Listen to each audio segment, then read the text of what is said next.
তুমি না আল্লাহকে বলেছিলা যে আর গুনাহের কাজ করবা না। তুমি না আল্লাহকে বলেছিলা যে আল্লাহ আমাকে মাফ করে দেন। তুমি না 5 ওয়াক্ত নামাজ পড়তা। তুমি না দিনের প্রতি ফিরে এসেছিলা। তবে আবারও কেন তুমি লিপ্ত হয়ে গেলা গুনাহ কাজের পর? তুমি কি জানো না যে আল্লাহ মহান এক? তুমি কি জানো না তোমার প্রিয় নবী হযরত সাল্লাল্লাহু আলাইহি ওয়াসাল্লাম? তবে কেন তুমি বান্দা আজও গুনাহের কাজে লিপ্ত আছো? তুমি কেন ফিরে আসতেছো না? তুমি শয়তানকে কেন হারাতে পারতেছো না?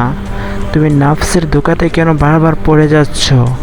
তুমি কি ভুলে গেছো তুমি যতই গুনাহ করো না কেন আল্লাহ তাআলার মায়া স্নেহ তোর থেকেও বেশি, তার থেকে অনেক বেশি।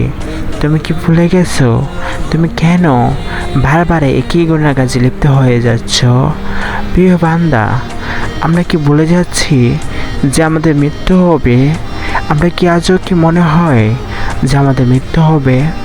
কেন আমরা একই কাজ বারবার করে যাচ্ছি? চলেন আমরা সেই গুনাহের কাছ থেকে ফিরে আসি, আল্লাহকে খুশি করি। এই ভিডিওটা যদি আপনাদের ভালো লাগে তাকে অবশ্যই একটি কমেন্ট করবেন। আপনাদের একটি কমেন্ট আমাকে ভিডিও বানানোর উৎসাহ করে। আজকে এই বলে ভিডিওটা শেষ করলাম।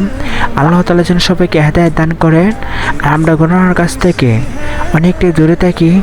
চলেন হাত হাত মিলিয়ে। बिखरे हुए शर